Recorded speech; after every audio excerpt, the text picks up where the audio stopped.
Bonjour, j'espère que vous allez bien et que vous avez passé une excellente semaine. Voici votre rendez-vous préféré du web, un grand moment de cinéma. Ou pas.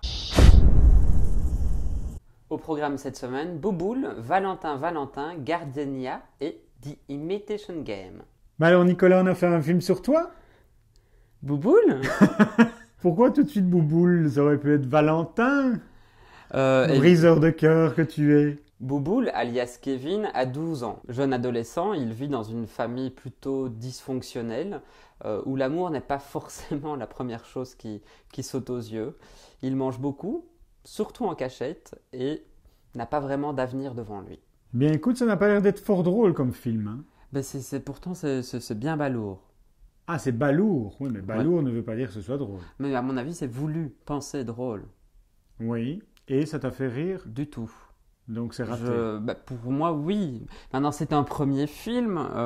Il y a une part d'essai. Ça m'a mis très très mal à l'aise par rapport au jeune ado, mais qui, je pense, lui vit bien son côté obèse. Ça m'a fait penser à Paradis Espoir de Mhm. Ruben Östlund, mais en variante comédie. Ça ne me fait pas rire du tout. Je comprends pas l'évolution du personnage. Même des grosses questions sur le manque de réaction de la part de sa mère. Maintenant, il y a des séquences assez amusantes liées justement à l'obésité, il suit des cours de natation pour perdre du poids et il rencontre notamment une jeune fille aux tendances suicidaires.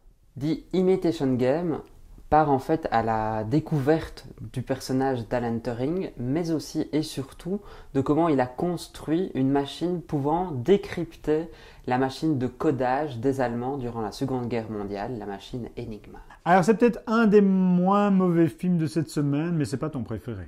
Non, mais c'est un film qui me pose souci. Ça commence par Oui. l'homosexualité du personnage, alors que dans la bande-annonce, c'est pas du tout ça qui est mis en avant. Mais dans le film non plus. Et Bah, c'est ça le souci du film, c'est-à-dire que le film commence sur cette idée-là, c'est ça qui est censé tenir en haleine tout du long, sauf qu'on oublie quelque part cette enquête, on suit de temps en temps ce policier qui va falsifier l'un ou l'autre document pour pouvoir mener son enquête et qui fait vraiment de l'excès de zèle en fait. Mais effectivement, c'est ça qui en tout cas enrobe tout le récit, mais le cœur même du récit, c'est pas du tout ça. Donc fatalement, dans la bande-annonce, on va plutôt avoir toutes ces mathématiciens, ces chercheurs qui sont confrontés à l'armée et qui vont devoir chercher à résoudre ce souci d'énigma. Valentin a été assassiné. On ne sait pas par qui, on ne sait pas exactement comment et on ne sait surtout pas pourquoi. Dès lors, on va redécouvrir ce personnage, on va revivre son quotidien, découvrir son voisinage et qui sait, peut-être découvrir qui l'a tué. c'est marrant parce que dans la bande-annonce, on ne parle absolument pas qu'il a été assassiné. Je pense que tu viens de... C'est le plan d'ouverture. C'est vrai? Non, c'est faux. Le film s'ouvre, on a des bruits de basse-cour, ensuite on a le titre, puis on a le visage d'une jeune fille, enfin d'une jeune enfant, qui n'apparaîtra plus ensuite, hein, donc on voit pas. Et on lui dit non, non, ne regarde pas, viens, et qu'est-ce qu'il y a derrière? Une scène de crime. Est-ce que Vincent Rottier est bien dans ce film Valentin Valentin? Non, mais l'ensemble du casting est plutôt pas bien en fait, alors qu'on a un bon casting. Oui, alors très déçu de Pascal Thomas. Oui, alors qu'il a fait des très chouettes choses auparavant. C'est un réalisateur qui a raté pour moi une adaptation et qui a raté complètement une réalisation. Comment est Marie Gillin?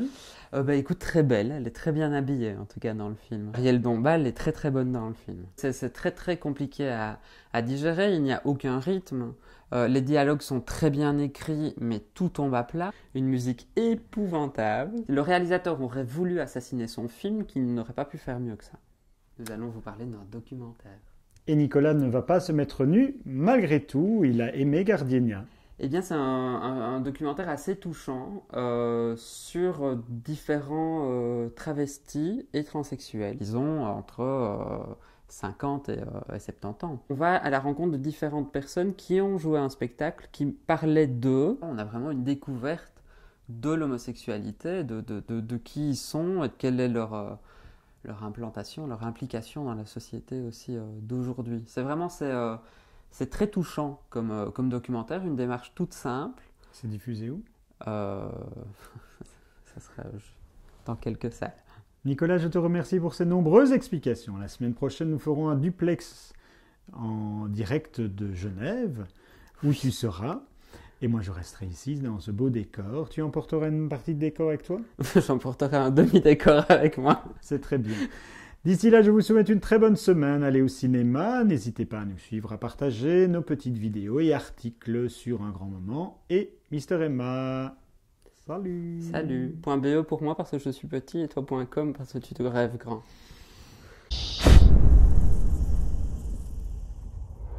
C'est étrange parce qu'il reste des morceaux de gaufres aux cerises dans la barbe de Nicolas. Pouboule. Il y a vraiment des morceaux?